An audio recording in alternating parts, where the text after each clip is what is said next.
She said hi. Make sure I got the lip gloss off my teeth. Get it off, get it off, get it off, get it off.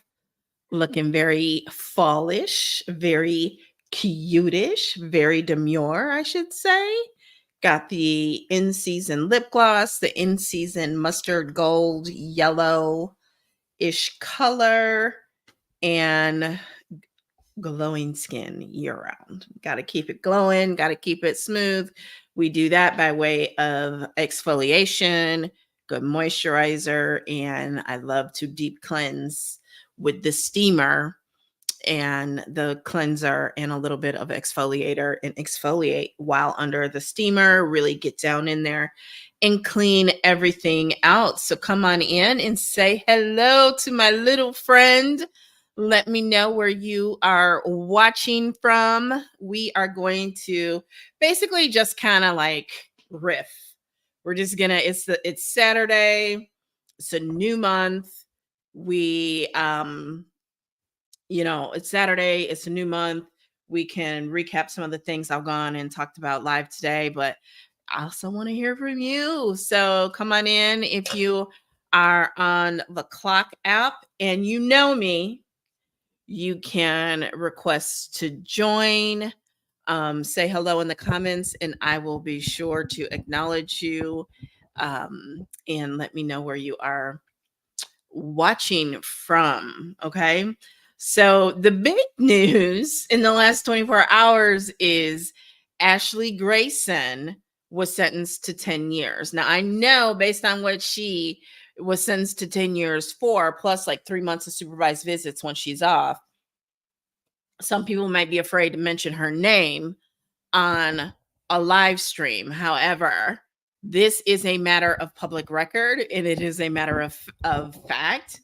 It is not disputable. It is not something that I made up.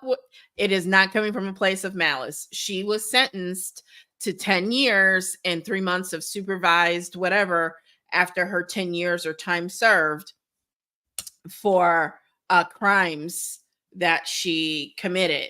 I won't dare try to tell the whole story because as much as I've heard it, I just I I mind the business that pays me, so I can't tell you the full real deal. What I can tell you is that there was unaliving for hire involved, and there was evidence, and you can Google search for it. You can search for it on the Clock app, and you will be able to see that video where basically she offered to pay someone's mom's home off or buy their mom a home for them to basically unalive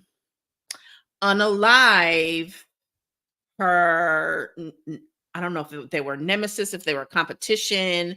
I know one was an ex-lover, one was someone who dared speak against her online, and the other one, it sounds like she really like Fatal Attraction, but from a business crush standpoint. And I'm actually friends with this person on Facebook. I'm not like friends with them in real life. I'm in their group, and I've known of them for years and interacted with them for years online. And so, yeah, she was sentenced to 10 years for that. Now, she has 2 children, and maybe she's pregnant with the third. I am confused on that because, like, again, like I said, I mind the business that pays me. Ashley Grayson, what is a younger African American businesswoman, and she, is quote unquote internet famous for saying that she made like a milli in like 40 minutes or something like that.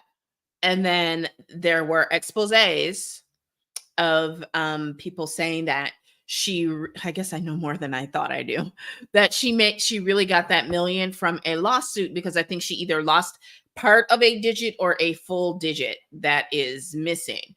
Now, from what I understand, it's very difficult to see that in photos and that of her and even video. But she also was a course creator. And that is really how I think a lot of this came about. Okay. So she created a course, and and it sounds like it was a little bit more than a course, but it was a credit repair program. Now other people call it something that begins with an S, is 4 letters and ends with an M, but I have no idea. To my knowledge, that is not what she has been in court for a good portion of this year. Instead, it is related to murder for hire. No, ooh, did I say that? I mean, unaliving for hire. Okay. And so the way that that came about is someone on the Clock app who I also follow and is hilarious.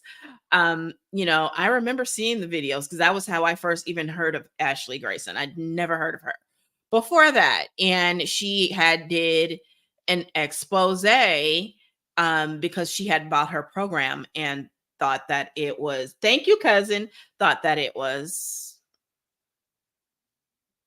that word that begins with an S and ends with an M and is 4 letters long. And, that it was all Googleable information. And I guess there was a part of it where people were working on their credit and she had software or something, and people didn't feel like it was accurate, was actually doing what it said it was going to do. I honestly can't speak on that because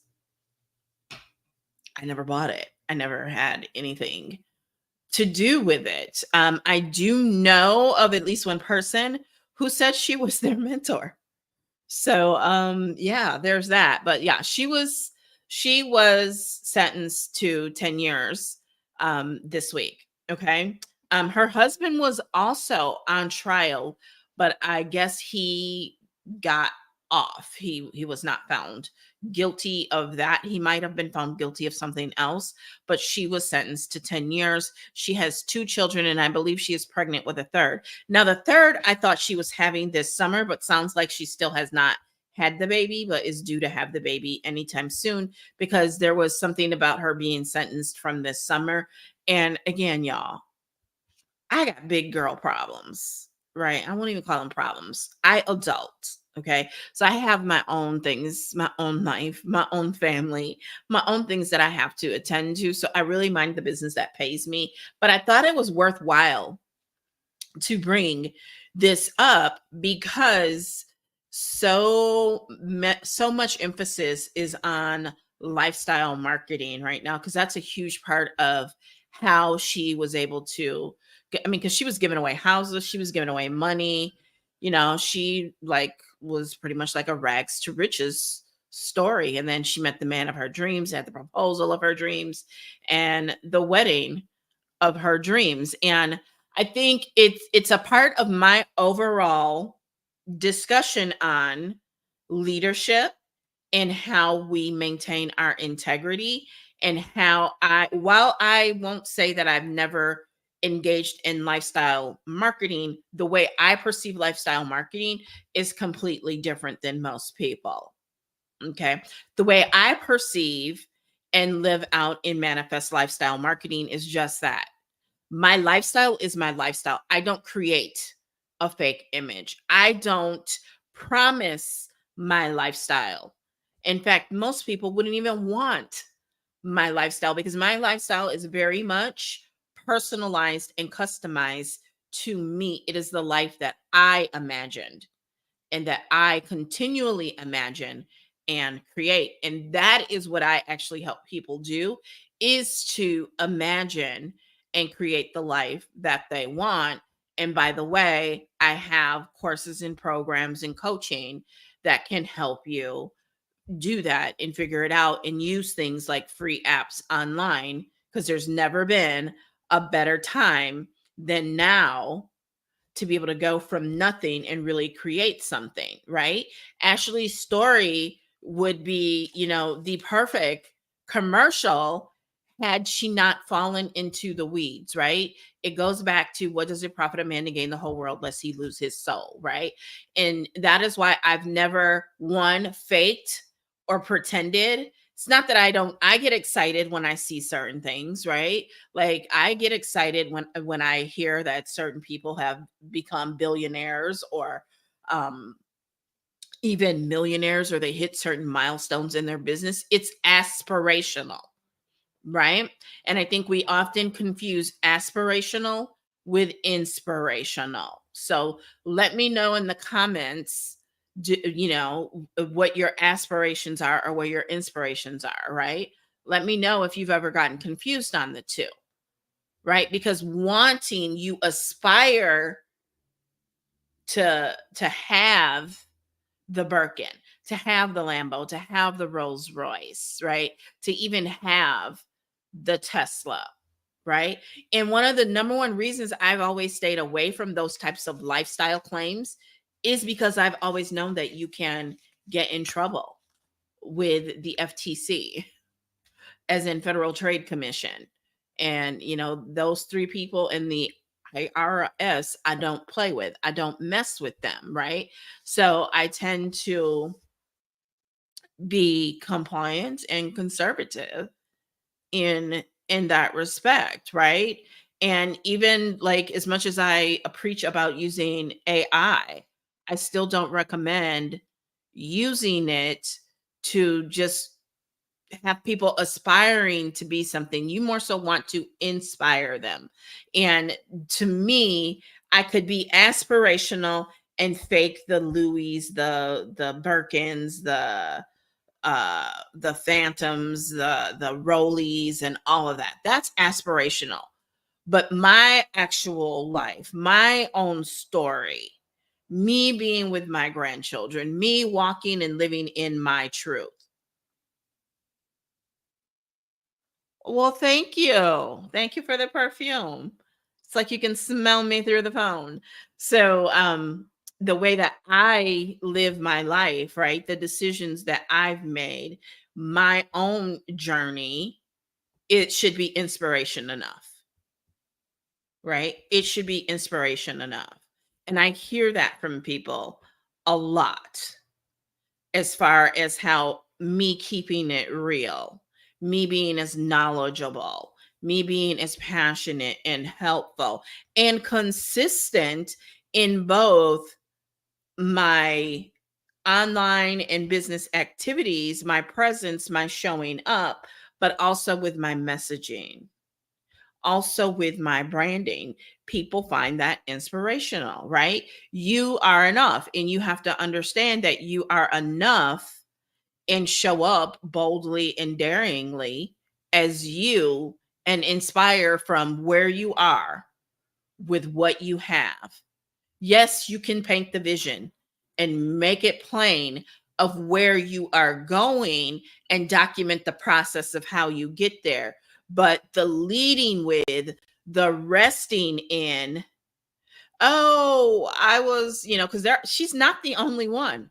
I know somebody to this day who gets on stage and lies and says she slept on her mother's couch, and she did not.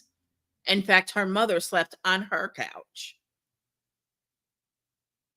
I don't want any part of anything where I have to lie about who I am and where I've been.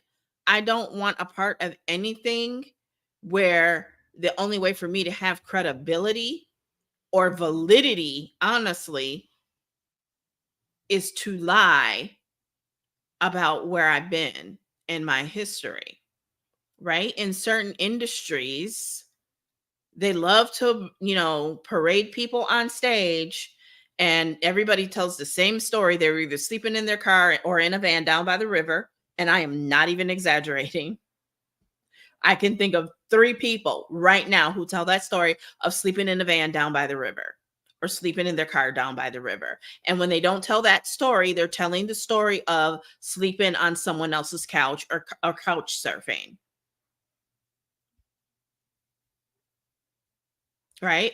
My mentor became my mentor when I saw that YouTube video, and I first heard her on a podcast, and I had to have more of her because she told her truth. And her truth was, a victim story is not required. A victim story is not required. In responding to the Resilient Jenkins, who I didn't even put on my list. Let me put them on my list so I don't forget. At my age, I have to have a list, y'all. The Resilient Jenkins, one day I woke up and decided to do a bunch of reply video comments to the whole Resilient Jenkins thing that's been consuming the feed, the For You page in that this week, right? And that whole thing is quite interesting. I'm not going to get into some aspects of it because that's just not what I do here.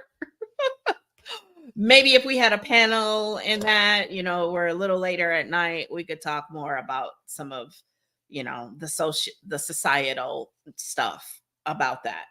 But from a marketing standpoint, when it comes to the Resilient Jenkins, there's some things that I just think I always say two things. Number one, like Brene Brown, you share your story with those who've earned the right to hear your story, right? And secondly, um, like I've sold wellness products before, weight management products, right? And there are people who are very conscientious and don't want to put up their photo. And it's like, well, that's why you never just put up your before. You always put the after, so you're telling a story, right? So you can I always say tell your story when not when the story is fresh, when the wound, when you pick at it, it's still tender, it's still, the skin still has a lot of trauma and it's soft and you will easily hurt it. Like I was, clipping some hangnails last night and I got a big piece of open wound like right here, and I've been putting Neosporin on it and I accidentally bumped it today. Man, that hurt. That really, really hurt when I hit that today, right? And so you don't want to tell your story, but I can sit here and tell you that without crying, without, and that's a minor story, right? But if it's something larger and deeper, you don't tell that story until you can tell it from a place of where you're healing and talk about the journey of how you got to that, right? And so in one of those reply videos, I shared something that people who've known me for years, I've never said to them. I never felt the need to, right? And it wasn't even anything that I feel I needed to heal from, but it was a piece of my story, right? And it's in the video, and I share the story of how when my mom and bonus dad, they separated when I was either first or second grade, and my mom kept her two-bedroom for her two daughters and an infant son for as long as she could. And then we, for whatever reason, moved in with my grandparents who owned their own home that was, more than one unit. But we were actually in the house with my grandparents. And my mother is not the type to really want to have to deal with someone else having input on how she raised her kids. So as soon as she could, we moved across the street from my grandparents into an apartment building, but they only had a one-bedroom unit. And the difference between my situation and the Resilient Jenkins is, one, there was no man in the house. Two, yes, my mother took the bedroom and she put her three kids in the dining room, but we all had beds. I've never not had a bed in my life. I've never not had a bed.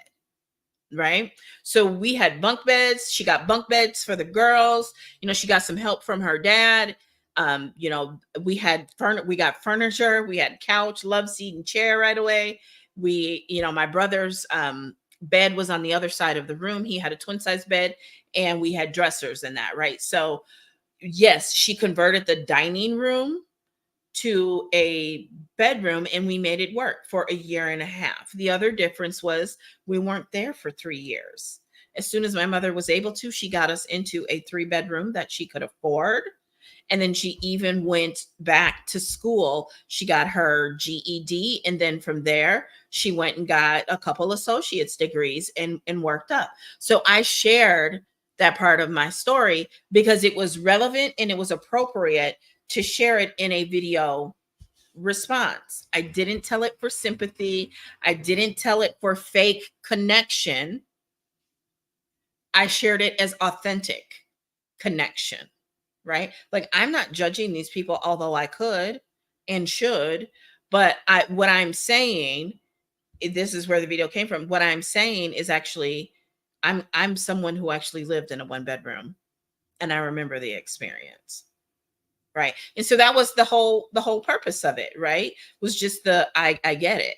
This is, a part of my childhood. But this is also, see, remember what I said. I was able to tell the before, but the after was, within a year and a half, my mom moved us into a 3 bedroom, two girls, and my brother is 4 years younger than us.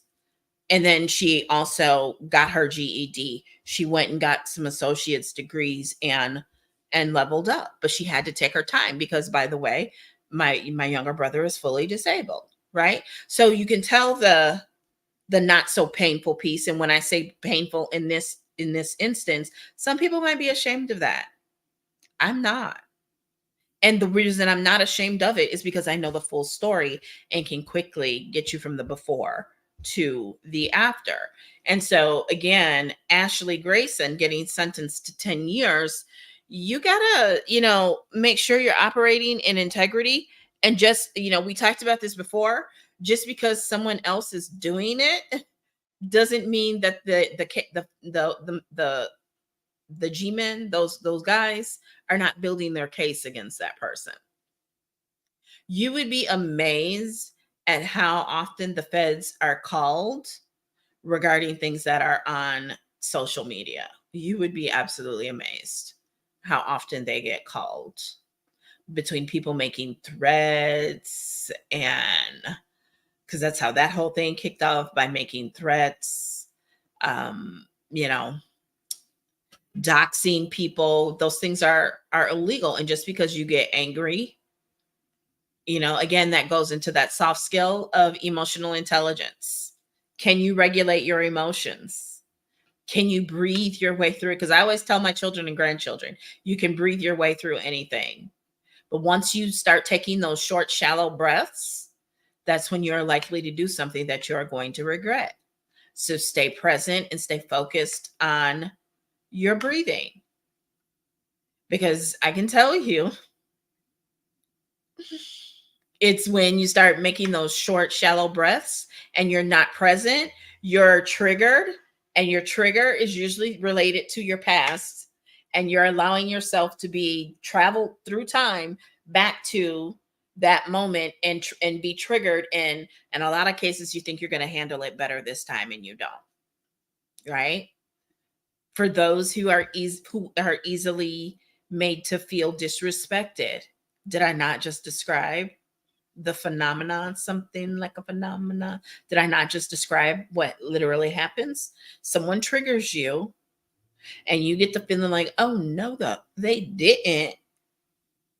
And not all the time, but it may take you back to a specific moment in time, age, place, and you are going to vindicate yourself this time. You're not going to let it happen to you again, right? And that is why personal development is your number one income producing skill, right? Personal development is your number one income producing skill. Your income will seldom exceed your personal development. You can look that up. That comes from Jim Rohn. Okay. Personal development is what's going to dictate your income. Because your attitude, one of the number one reasons, we talked about this week, one of the number one reasons Gen Z is fired early for early termination, they're terminated early, is basically because of their attitude. They have a lack of initiative, a lack of motivation, and a lack of positivity, and they don't know how to communicate. And when you wrap all that up and you package it and put a bow on it, it's like I used to tease about my granddaughter, who's now 4, when she was 2. And I used to call her a Sour Patch Kid, right? Because what is it? First she's sweet, then she's sour, right? And that's kind of how Gen Z sometimes is, right? So personal development begins actually with accountability and understanding that, hey, I might not be the best at communication. So how can I get better at communication, right? Well, you can start watching YouTubes, you can buy books, you can attend seminars, you can attend webinars, you can even buy a coach that will help you. Buy a coach, but you know what I mean? Hire a coach that can help you become a better communicator, right? There were definitely things, that put me on a self journey in my career. I didn't take everything those bosses said as really the deal, the real issue. Sometimes they just made stuff up, right? But that's that discernment, right? I've got several threads out there about discernment and how to fine tune your discernment so that you can know the difference between, okay, and you can sit down and you can do the self reflection, you can journal, you can meditate, and really assess yourself.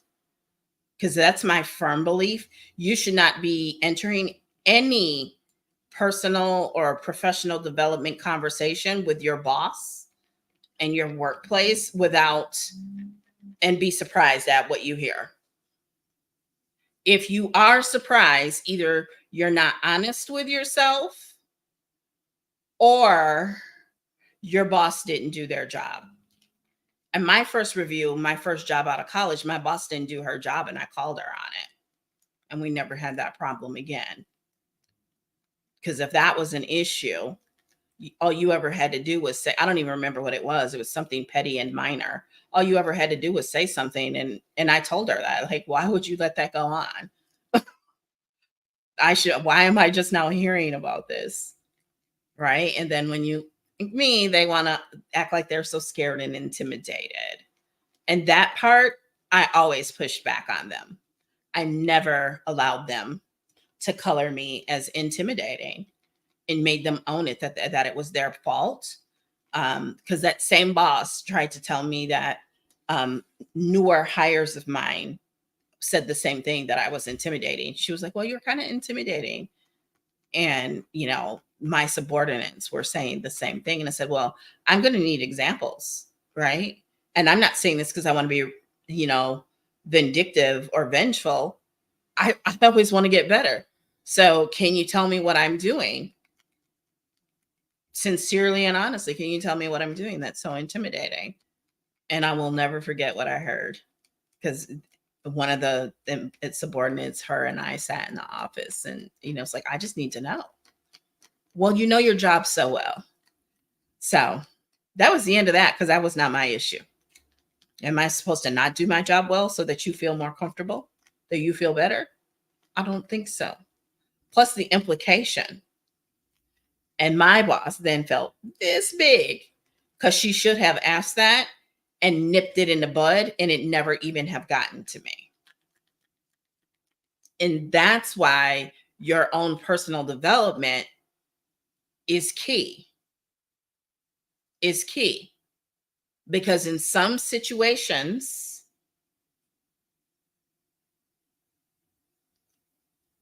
you have to know how to manage not just those you are responsible for managing, but your boss and even your boss's boss at times.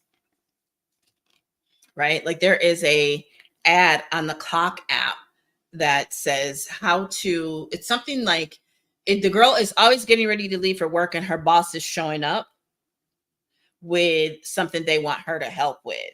And so the hook is something like how to politely tell your boss to do it themselves. That's knowing how to manage your boss, right? That's part of office politics. And as much as I hate it, I'm actually a lot better at office politics than I like to admit, because I actually am more offensive, more defensive. I know how to go on the offense, but I'm actually really good on the defense with office politics. I don't really enjoy any of it, but I particularly don't enjoy the offensive side, the preemptive side of office politics, because it feels fake to me. It feels manipulative to me. And if you know anything about me, who I am at the core, my personality, and that manipulation, I cannot stand manipulative people. I absolutely loathe it and despise it. Okay. And so it's not that I actually am not good at office politics. I'm much better than I give myself credit for. Is it something I would ever write a book or a course about? Likely not. Likely not. Okay. I've read many of the best books about it, taking courses and seminars, but um and aside from that, just being a very strategic person and that being a core strength of mine, of course, I can play office politics when I want to. I prefer not to, though. That's kind of a weakness because it's a little bit of naivete on my part too. Because it's just par for the course. It's what comes. It's what comes with it. But you don't have to get into the underbelly of it. You don't have to get into the nasty thick of it, which is where I not to be. Prefer not to be involved with it at all. So anyway, so Ms. Ashley Grayson was sentenced to 10 years.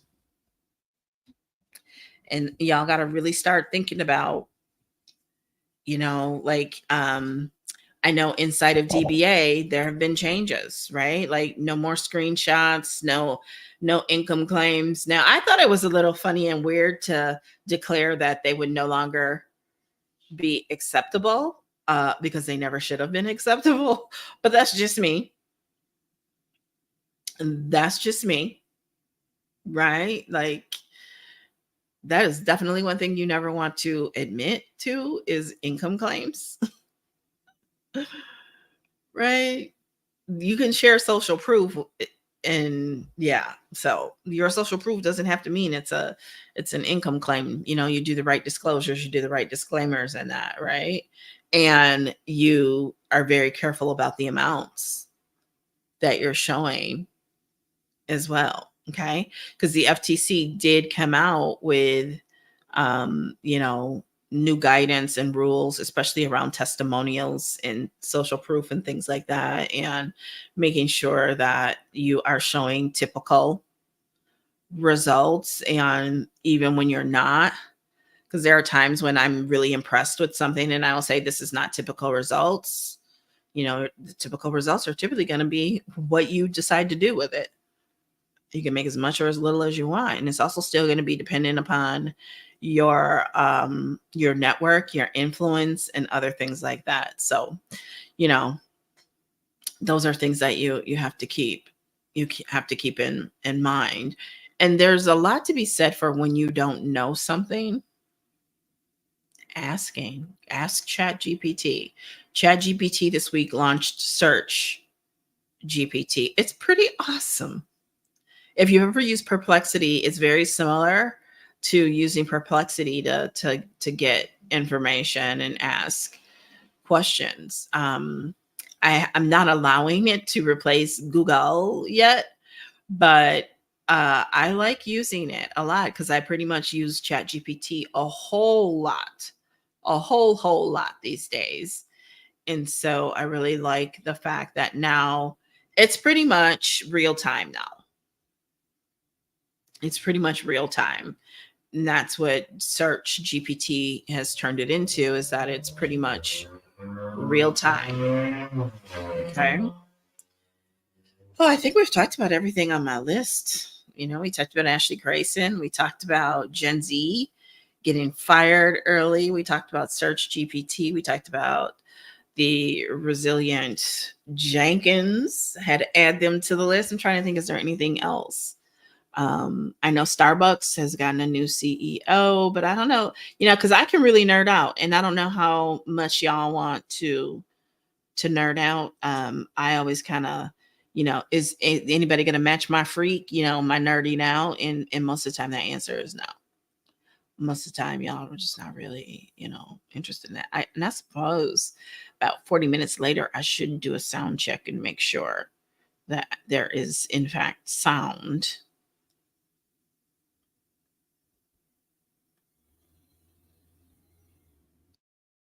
Yep, there's sound.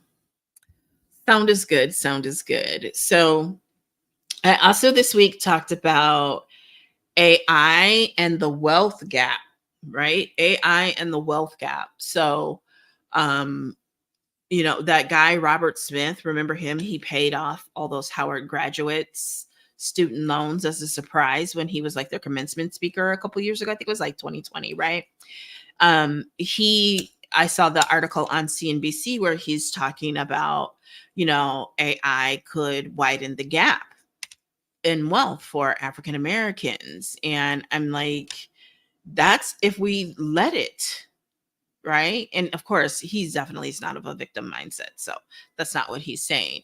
But like, that is why I go so hard about updating your skill set and leveling up, right? You've got to level up your skills. You've got to be upskilling regularly, right? And education is upskilling, but you got to apply what you learn, right? Learn, activate, dominate, invest, learn, teach, however you want to framework it, because it all winds up being pretty much the same thing at the end of the day anyway. You've got to constantly be developing yourself, your skills, your emotional skills. I know it sounds like a lot, right? Like I could literally spend 3 to 4 hours a day just in personal development, skill development. And in the winter, I actually do, right? In the winter months, I do tend to um, get up earlier and do a lot of the journaling, especially in January, because January can be a little rough for me. So I lean heavily into a lot of the personal development to keep myself, you know, occupied and productive, because otherwise it'd be very easy to just rot in the bed all day, bed rot, scrolling the clock app, right? And they're talking January 19th, 2025, before the clock app is banned. Now, I would like to see if it actually happens, right? I found the timing of that news release very interesting, given how close it is to the election. So I'm like, so we will see if it actually happens or what they are able to come up with, because ByteDance has certainly said they are not selling. They are not selling because if number one, that would mean they no longer have their competitive advantage by way of their algo, right? So we will see. But the affiliate folks on the clock app, they telling y'all to run it up, run it up, run it up. Fourth quarter, they are saying there is mucho dinero to be made, right? Ganar means to earn. Ganar dinero. That means to make money in Espanol, right? So they are saying there is muchísimo dinero. Okay. So, yeah. Yeah. Well, I don't know if I'm a TikTok affiliate or not. The thing is, y'all, I can't chase everything. I cannot chase everything. So the way that I look at it is in alignment if it comes with joy, ease, and flow. If I got to start looking up stuff, start standing on one leg, barking like a dog, howling at the moon, twirling around, doing the hokey pokey, saying the ABCs from with backwards in English, Spanish, and Portuguese, it's probably not in alignment. And I'm not gonna,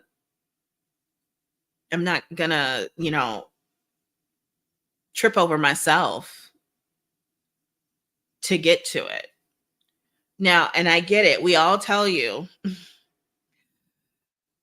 nothing happens in your comfort zone. I'm not talking about comfort zone. It can come with joy, ease, and flow and still get me out of my comfort zone. Let me tell you, it can still come with joy, ease, and flow. It can still have discomfort and come with joy, ease, and flow and still be discomfortable. Very much so can. Okay.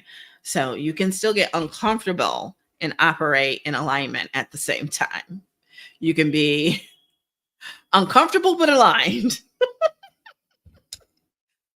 aligned uncomfortably, or I don't know how to say it, but it can definitely happen. So DBA Volume 3 is launching on November 8th. It is currently $20 for current DBA community members to upgrade. So if you are not a member of the DBA community, my recommendation is that you join with Volume 2 ASAP, and then you can pay the upgrade fee once you are inside of the school community, right? If you are new here and this is your first time hearing about DBA, Digital Boss Academy, it is a simple stroll over to the link in my bio, and you can download the preview and it will walk you through it. Okay. It will definitely walk you through it. Okay. What I love about DBA is, yes, I have 32 years of sales marketing and leadership experience. Okay. But I had to learn digital marketing pretty much like everybody else. Okay. Because even when in class for my master's, I still we didn't go into email marketing. We didn't talk sales funnels or any of that stuff. So since I began to actually market and sell things online in 2013, I have taken many certifications and done a lot of self work, self study, and learned digital marketing. But here's the thing, I applied what I learned to make myself, I can't say what I want to say, to um, generate profits in a business for many years now. Okay. To sell products, to acquire customers, to generate leads, right? To grow an email list. These are all things that I've learned how to do, right? To write emails that are actually open, to write emails that actually sell, right?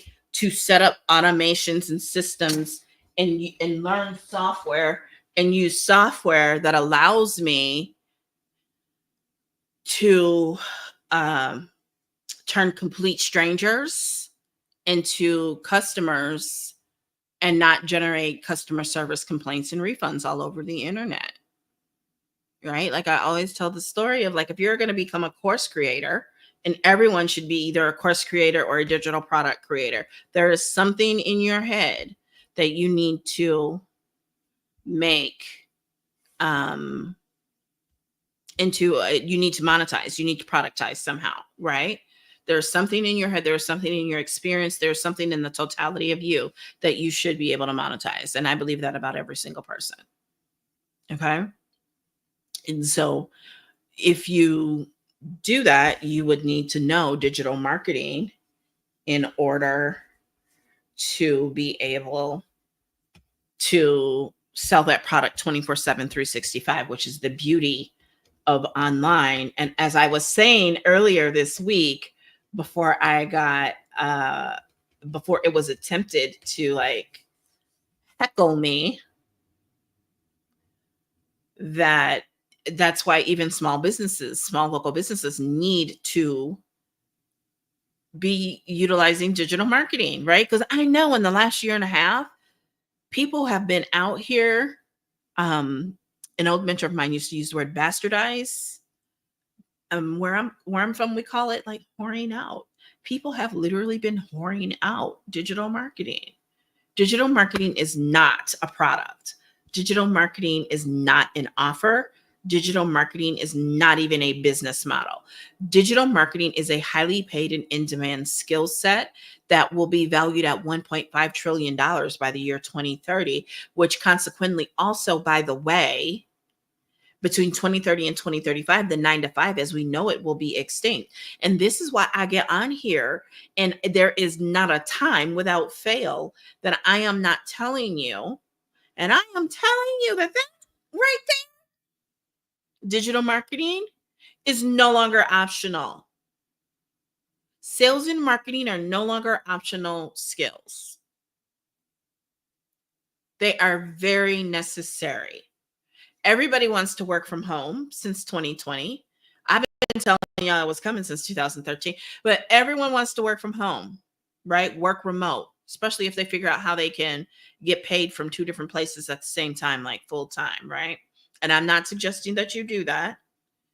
But everybody wants to work from home. I only bring it up as it relates to what we're talking about here at this very moment is because what I am hearing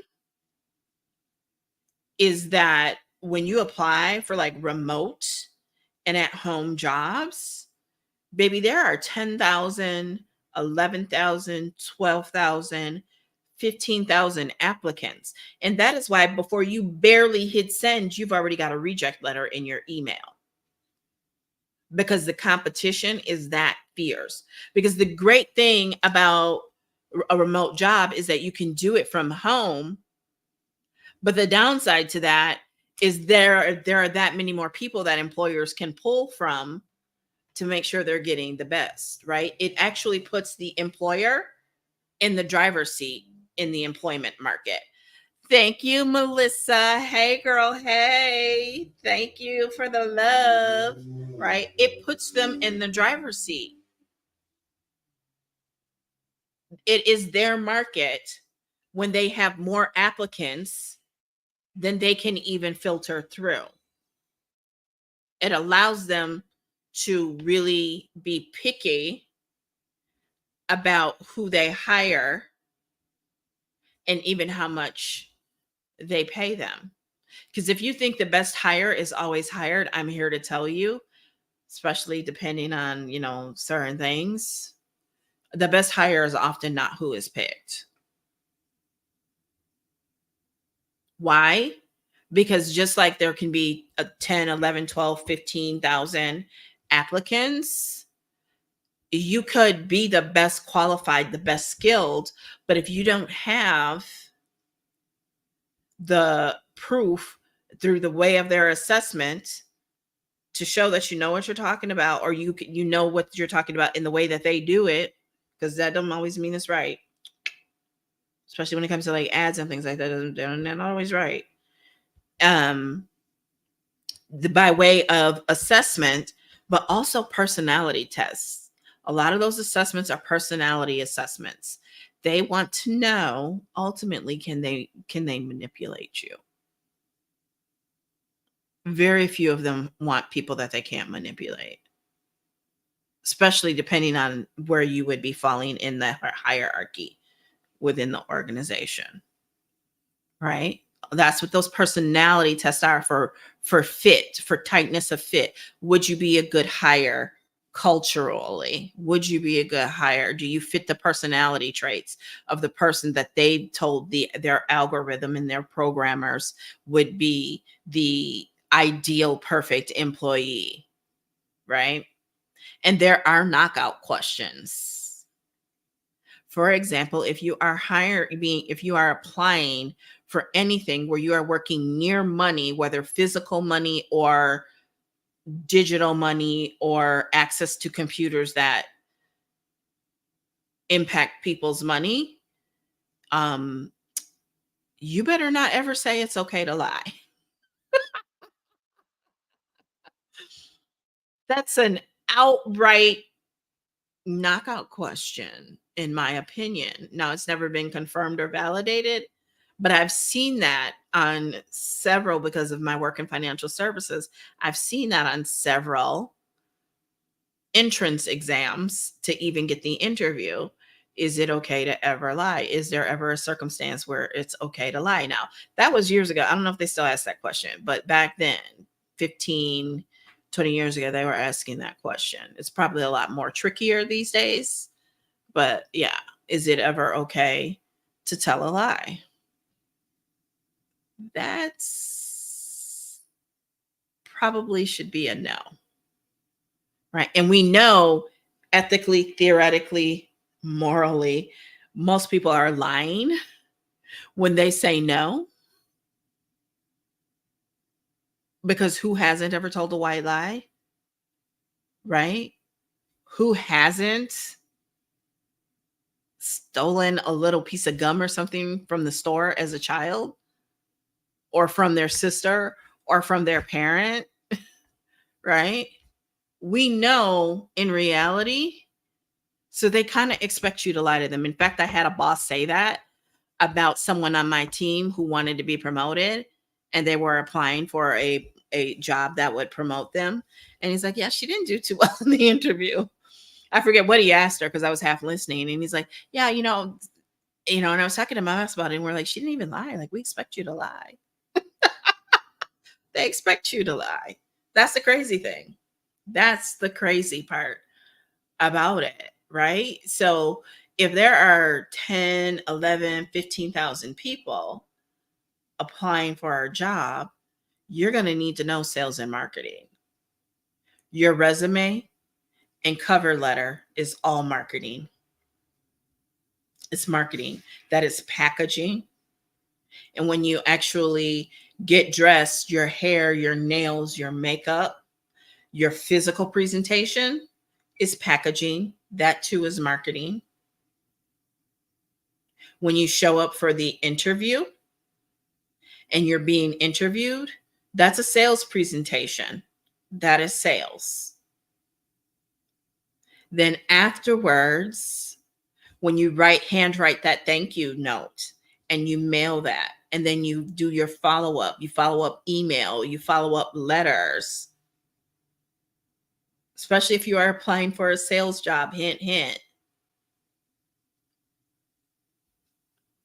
I've gotten jobs simply because I was the only person who did that, who did the follow up, who did the handwritten note, who sent a letter, right?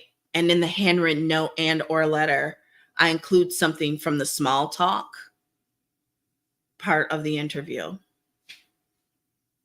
I got a job because during that where they're trying to warm you up and get you to relax, she was taking her kids to Disney World. And because I used to work and travel and worked directly with Disney, I gave her some insider tips. And she pretty much hired me on the spot because of that. Right? So the interview, in as much as you can without exploiting yourself, you want to give them a taste of what it's like to work with you, how you truly are. Are you a team player? Are you really helpful? Right? Because I'm not even joking when I say I'm very introverted. Hello. While yes, I am very introverted, I still know how to work as part of a team. I still know how to I score very high in empathy. I'm a very empathetic person, right? So you want to let those pieces of you show, not just like I could be super analytical.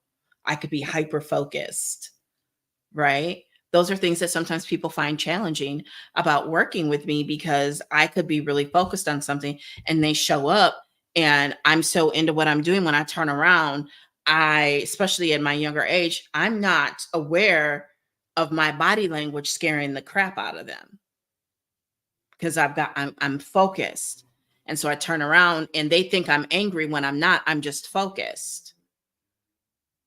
Right? And so that's where communication skills are key.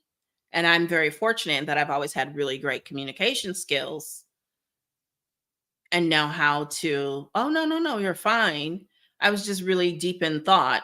And then letting people get to know you, to know, like, hey, she's not mean. She just has RBF, or that's her focus face. She was deep into what she was doing. It's not personal. Right? Because the funny thing is the people who were saying that to me, there were times when I walk up to them and I would get the same face back from them and just didn't say anything. Right? And so that's the funny thing about it. And that's why communication is key, and the soft skills, right? The soft skills.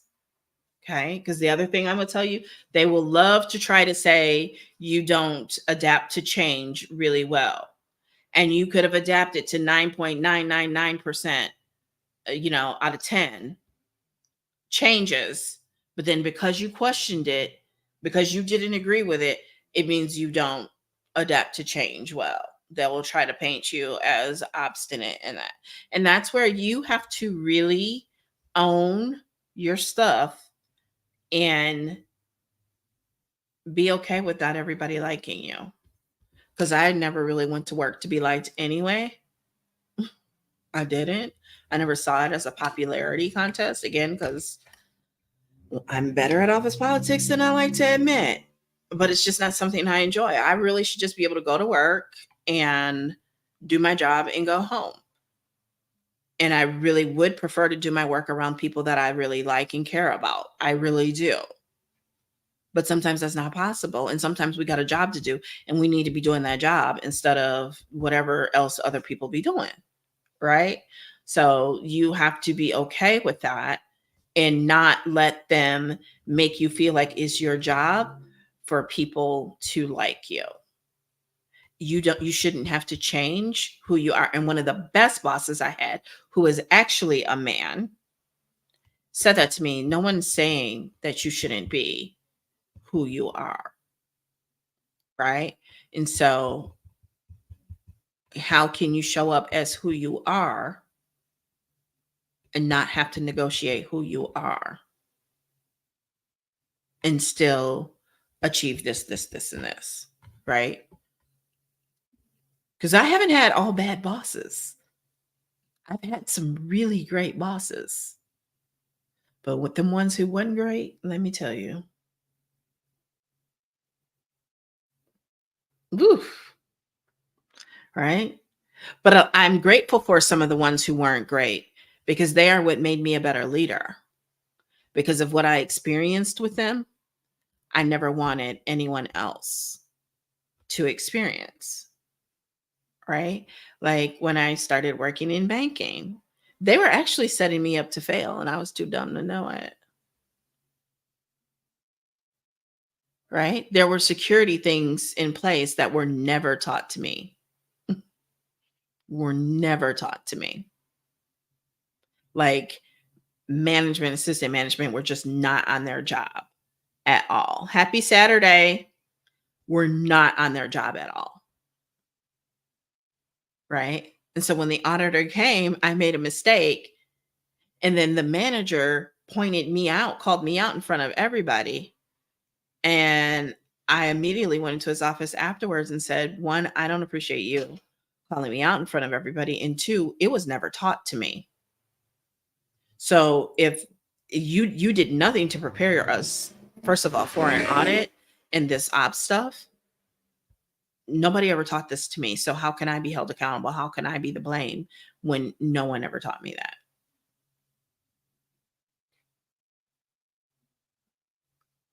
He got real quiet real quick. Matter of fact, before it even got to that, he actually called me into his office and started trying to give me tchotchkes and stuff and was sweating bullets because he knew he had messed up and he was apologizing. I didn't throw him under the bus yet. I did when I got blamed for something that I didn't know, that I didn't do, and also got fired.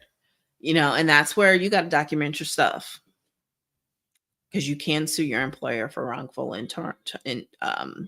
termination. Now, I'm not saying you can be successful because I am not an attorney, but you should have at least consulted with an attorney with your documentation and the facts to see if you had a case, and even EEOC.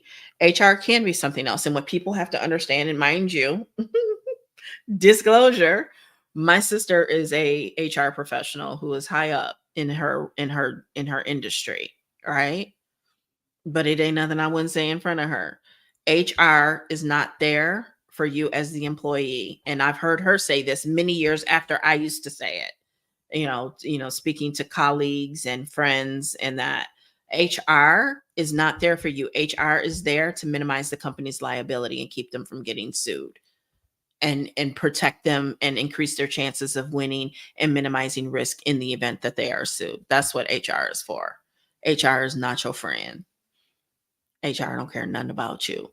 Okay. Yeah, that's what I thought about it first because it was wrong for termination. Yep, HR is not your friend. They are not your friend. Mm-mm.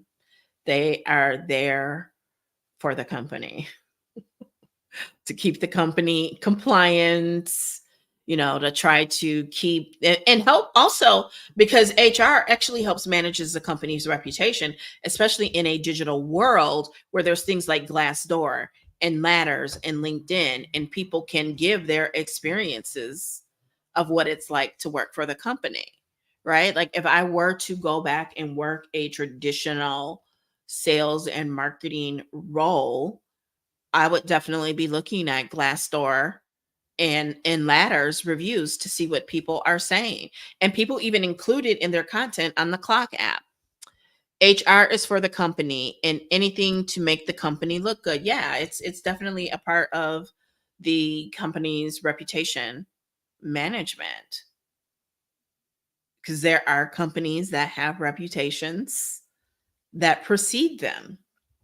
I'll never forget I was out of town traveling on business and was talking to the Uber driver, and a certain company came up because he asked where I was from.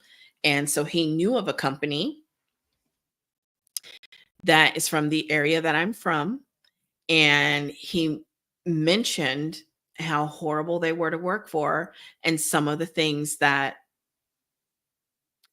I don't even want to say too much because it's very distinct, right? Like they prefer for women to wear dresses and skirts. And if they wear like pants, it needs to be an actual coordinated suit. You can't just choose a blazer and pair it with pants and a shirt. They prefer it to be a full suit for women. Um, they women should still be wearing nylons in 2025. So think about that, right? And so they have a reputation, which to a degree that needs to be out there so that, like I always say, like from a sales and marketing standpoint, I'm always doing what I can to attract and saying the things that will attract the right people to me in a non-manipulative, non-salesy, non-bro marketing type of way, of course. But at the same time, to repel those that I don't want to work with. Right. And so HR kind of does that. Their reputation kind of does that for them too. However, there is a lot to be said for yes, there are people who have certain traits that we look for in our employees, but we still need diversity in thought, diversity in experiences. Diversity means a whole lot of things. I know a lot of people think it just means this. No. Diversity is age, diversity is thought, diversity is levels of experience, different schools. Did you know some of the larger companies, especially when it comes to things like sales, marketing, business, like the people that are behind the brand, behind the business that sit in the ivory towers, they tend to recruit them out of certain universities and schools. And that's why when you apply, oh, I'm telling y'all a whole lot, ain't I? That's why when you apply to certain companies, you don't even get an interview because their HR goes to on campus job fairs and they have relationships with the universities and the schools and the colleges. And so they tend to recruit out of those schools. But the problem with that is they sometimes create echo chambers. Thank you for the gift. Thank you for the follow. Okay, let's catch up on these comments. I worked at a steel mill. I worked in a predominantly male environment, and they think females are just a box of rocks.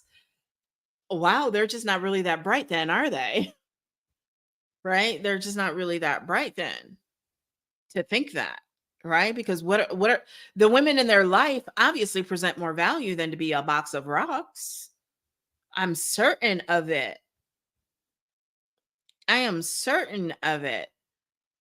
My daddy better definitely not be running around talking about me, my mom, and my sister, and his granddaughters and great granddaughters being boxes of rocks. Like that just makes no sense. That makes zero sense. Yes, there are so many differences, right? Because the problem is the risk is groupthink, right? If two people always agree, it's either somebody's lying or somebody's not thinking. And that's what happens when you only always recruit out of a certain school or set of schools. You end up, you might even perform well and for extended period of times, but there's still the opportunity cost of what if we did something just a little different, right? They sure do. They recruit directly from their favorite college university campuses. Yeah, they do. Oftentimes it's the alumni, especially in privately held companies, because I've worked for very large privately held companies. They're privately held, meaning they are not traded on any stock exchange. The families still own multi-billion dollar companies, right? And they, like, one of the places that back then, I don't know if they still do, but back then they recruited from was where several of the, because they were like the they were like the fourth or fifth generation of this family to run this company. And they recruited from the school where their family was. When it hits, it hits. Their family donates lots of money and I believe has a school named after them. And so they were legacy enrollments. Talk about affirmative action. They were legacy. And now they recruit a lot of, but it wasn't the only place. And I will say that they did have two to three, three to four historically Black colleges and universities that they also recruited out of, right? Because the bigger companies that offered the bigger salaries, they definitely had their pick of where they could go and recruit out of, right? And then it's not even just about going to that school. A lot of times it's, you know, still being in the right organizations and other things that push you to the front of the line, right? So yeah, HR ain't your friend. HR is there to protect the company. Wow, it's been over an hour already. It's been over an hour. I think I'm out of things to talk about though. So unless you have any questions, I'm gonna get ready to go. Making sure I don't have lip gloss on my teeth. So stay out of jail. Don't do anything. Don't say anything online that you wouldn't do online or in person. And just because somebody else is doing it doesn't mean that you should do it, especially if it doesn't look right or feel right. Just don't do it. Keep your integrity, keep your dignity, right? Because 10 years in prison, baby, that's a long time. I mean, and she's got little children, little children. So keep that in mind. They're building all these prisons for a reason.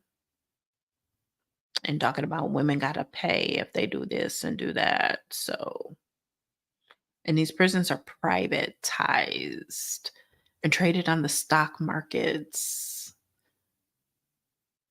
So you can Google that. You can look that up yourself. Right? So, alrighty. I might come back live later. It's only going on 7 o'clock, but I'm going to go now and I will chat with you later. Bye. Don't forget to follow and subscribe if you haven't. And you can grab that sneak peek of DBA at the LINK and my BIO. And thank you to everyone who has, shared their story, their insights here, as well as sent gifts. I appreciate it so much. And make sure you, if you are not, that you do follow, that you subscribe and keep up. As a matter of fact, if you're on the Clock app, because they have now said January 19th, please be sure to go to the LINK and my BIO and find me on the other social medias, especially YouTube. I'm also on Facebook and Instagram, but you can get to my Instagram and YouTube from the LINKMIBIO. All right.